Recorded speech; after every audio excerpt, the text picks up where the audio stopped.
RPM's up, away we go.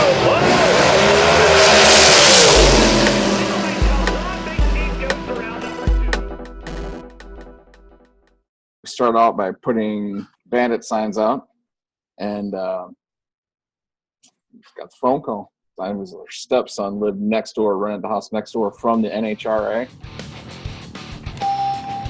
And I guess he was a thorn in her side, and she just wanted to leave. She was ready to get away from him. I guess he kept coming over, stealing her stuff and ransacking her barns and all types of stuff like that. Hold up. So property next door was owned by the NHRA? Every property surrounding that property was owned by the NHRA.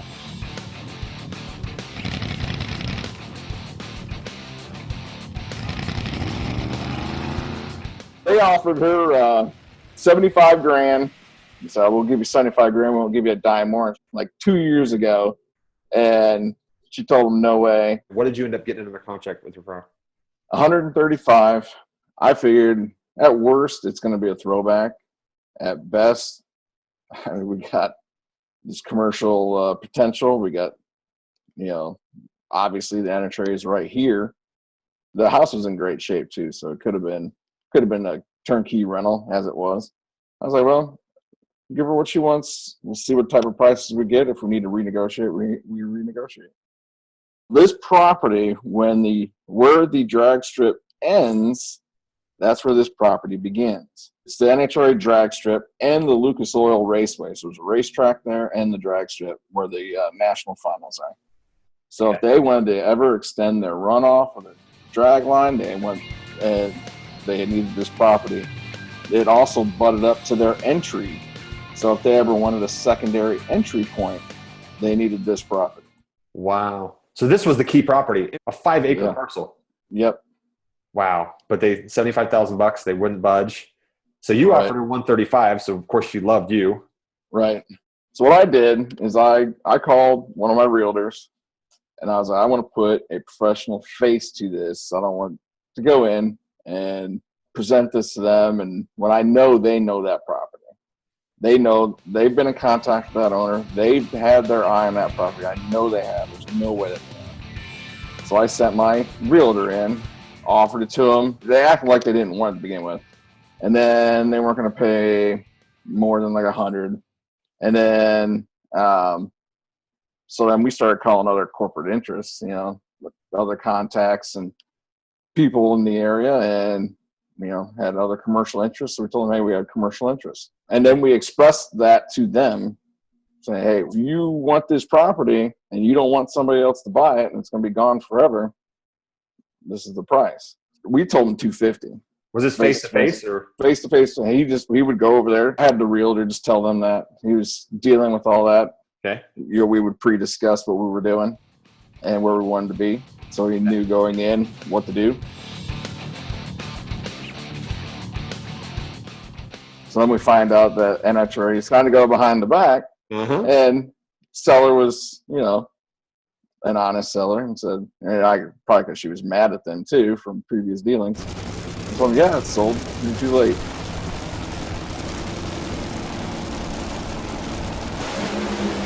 So they came. They wouldn't pay more than $175, which I'm thinking, okay, we're profiting here, but I want to try and push up higher.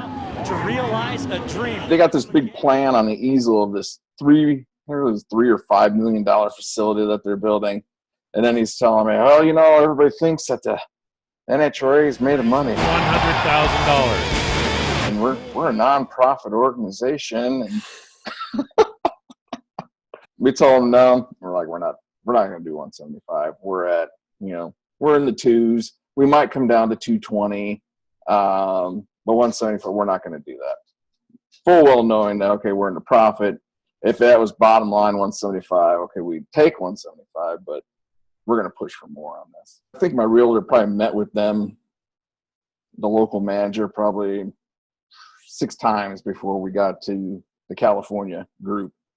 They're based out of California, their headquarters. We want 190, and that's bottom line. And that's the vice president said 190, that's your final offer. They're like one night, they're like covering the mic up. 190 million, 190,000. Where is this property? How much is it? I mean, 5 acres in California context is probably like, oh, yeah, we're millions of dollars here. And like, wait, how much is this? What? Why are we? What? Yeah, yes, sir. We're good with a 190. Right. That's like peanuts to those guys. Especially for their keystone piece of property that they need to complete their Yahtzee of the whole area over there. It really is, right? They own everything around it. This is the 5 acre piece that gives them a second entrance and at the end of their drag strip. Right. Oh my gosh. I think the deal that I gave them, it was a deal of the century for them. Deal of the century. You probably could have got $250 or more. I probably could have. So $190,000 sales price minus $9,000 to the guy that helped you negotiate that, which that was money well spent, by the way. I believe so. Then minus $135,000 purchase price, minus $5,000 gap funding to your good buddy.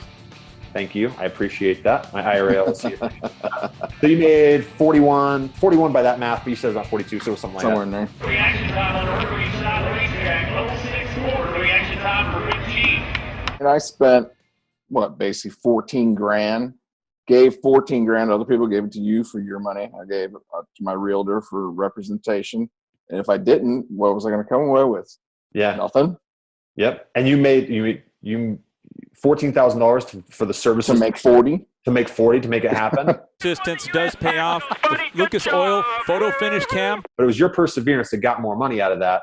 And you were willing to buy the thing and put your money on the line. So I think she got a lot better deal. I mean, she made an extra, what is that, $60,000 with you. Right.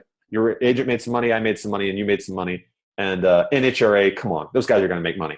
Oh, yeah. They're going to make some money. They're going to make a ton of money. They're going to sell a lot more hot dogs because of this thing. NHRA.